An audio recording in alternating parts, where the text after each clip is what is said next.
If you want to change your life for the better, well, this is one of the best ways to do it. On today's episode, we're talking how to respond with confidence. Welcome to the Jefferson Fisher Podcast, where I'm on a mission to make your next conversation the one that changes everything.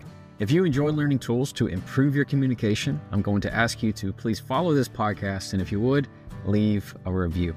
I'm going to let you know that my book, The Next Conversation, is officially out on pre-order. It is a book that's going to teach you how to say things with control, to say it with confidence, and to say it to connect. And as always, if you have any topic suggestions for this podcast, you can just throw them in the comments.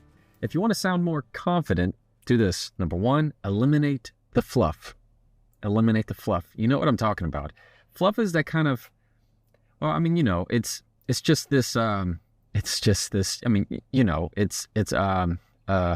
fluff. Fluff that absolutely kills the confidence in your responses. Number two, we're going to work on uptalk. That is where you begin to increase in the tone of your voice, almost like you're asking a question. Instead of saying something like this, it sounds kind of like this. At the end of your sentences, they uptalk, and that's not good because it makes it sound like everything you're saying is a question, like you're uncertain about it. And number three, we're going to work on word choice. That means we're going to eliminate ending your sentences with, you know what I mean? We're going to eliminate using the word just all the time, and we're going to minimize your reliance on adverbs. Those are words that end in ly, literally. Now, I want to be clear. There is a difference between talking to friends and talking in a professional setting, period. When you're talking to people that are close to you, who cares about fluff words? If you are fumbling over your words and you're saying, and maybe, anytime you're saying that to a friend, no problem. It's casual, it's comfortable, it's part of the conversation. But if you're talking in a professional setting, maybe at work, maybe in front of an important group, do you hear I just said it? In an important group, then it's not great for you because it makes it sound as if you are uncertain, like you're hesitant, like you're not sure what you're wanting to say. But in regular conversation, it's part of the game. Now, about fluff. Fluff comes in all shapes and sizes, and I want you to think about it as if it is static. It's a filler. They call them filler words. I like to say fluff. They also are ways of thinking about it of too much ice in your drink because they dilute your message. If you want to sound confident, you got to serve your words straight. So when you begin a sentence in front of a group, they ask you a question and you're on the spot to respond. And the first thing out of your mouth is, that's very common. They ask you a question and the first thing you want to say is, automatically that confidence and how you sound just tanks because you're not communicating, you're just wanting to make sound out. That's really what it is. We feel comfortable when we have this constant sound wave. Whenever there's the constant just noise, whether it's actual words being articulated or not, we just like hearing that sound, so that's why it comes out that way. If somebody asks me a question and I go, it depends. You see how vague that is? Versus you ask me a question and the first thing that I say is, I haven't run across that before. I think it depends on a number of factors. And I begin to speak. Very different. Same goal. I'm telling them, I've never run across that before. Very different sound. So you want to find ways to eliminate that fluff. And how you do it is very simple. It's very simple, okay? It's so simple you're going to be like, Jefferson, I knew this. But are you doing it? The question here is, do you know how to eliminate that fluff? And you do it by saying nothing. Wherever the fluff would be, just get used to silence. It's that easy. Get comfortable with silence. That's it. You just get comfortable with silence. So wherever that filler word would be, say nothing. The way I teach, and I know I've said this on my podcast before, let your breath be the first word that you say. So when somebody asks you a question that you don't know, the worst thing you can do is go, and look up as if you're searching for the words. Instead, take a breath, let that silence be there, and then you get to respond. You don't have to have just noise for the sake of noise.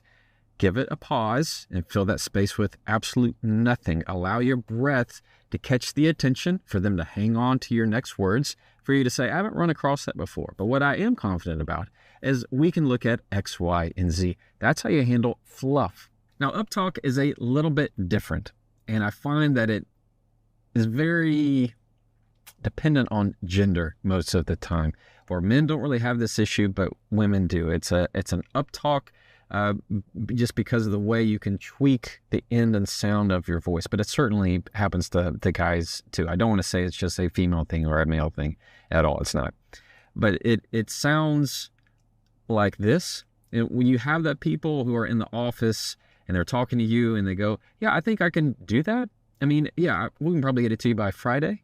Like as if you're hanging on to it, as if they're asking for permission in some way. When you say that and you sound like that, it cuts down on your confidence because it sounds like you're not sure. It sounds like you're unclear and you're asking for permission in some way. Think of it this way. This is how I want you to say your words. Ask as if you're asking someone to pass the salt. All right, here over in America, in Texas, if I'm going to ask somebody to pass the salt, I'm going to say, hey, so-and-so, can you pass the salt? Period. You see how my volume, my tone there at the end went down? Can you pass the salt? So when you end on a lower note, it sounds more serious. You see that? And instead of saying it sounds more serious, it sounds more serious. When you uptalk, it sounds like you're asking a question. When you go down, it sounds like you're making a firm statement. So I wouldn't say, hey, can you pass the salt? As if I don't know what salt is or you don't know what salt is. Instead, I say, can you pass the salt? As if I'm assuming, yes, everybody knows what it is. I'm going to keep that cadence flat. And if I can, drop the tone just a little bit at the bottom to make it sound a lot more firm and a lot more confident. All right, this one's going to step on some toes a little bit. This is word choice. Word choice. What are the words that you're saying to sound confident at any given time? One of the biggest culprits, in my view, is ending your sentence with something that doesn't feel firm. Does that make sense? There it is, right there. This element of, does that make sense? Every time you ask that question, you're doing something that is double-sided. Let me explain. If I'm going to tell you something and I make a statement, I say, does that make sense? I'm doing two things.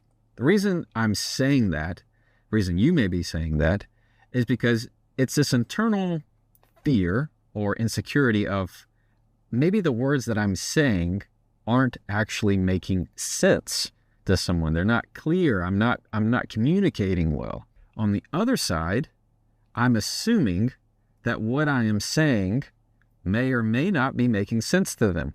So the other person, it could also be offensive in some way to them, especially if you make it after a statement that is very common. Like, I mean, the sky's blue today. Does that make sense? The other person's like, oh, yeah, of course it makes sense. Yeah, it makes sense. It was a plain sentence. There's nothing complicated about that. So in some ways you may be insulting their intelligence by saying, does that make sense? You poor, pitiful mind, do I need to go a little bit slower for you? So I'm not saying it's all the time, but it definitely runs that risk. I've certainly had it where somebody asks, does that make sense? After a statement where I only say, yes, that makes sense. How else could I have taken that sentence? But I know where it's coming from is this insecurity feeling of, am I saying it right? Am I doing okay? It's best that you eliminate that. All right. Instead of saying, does that make sense?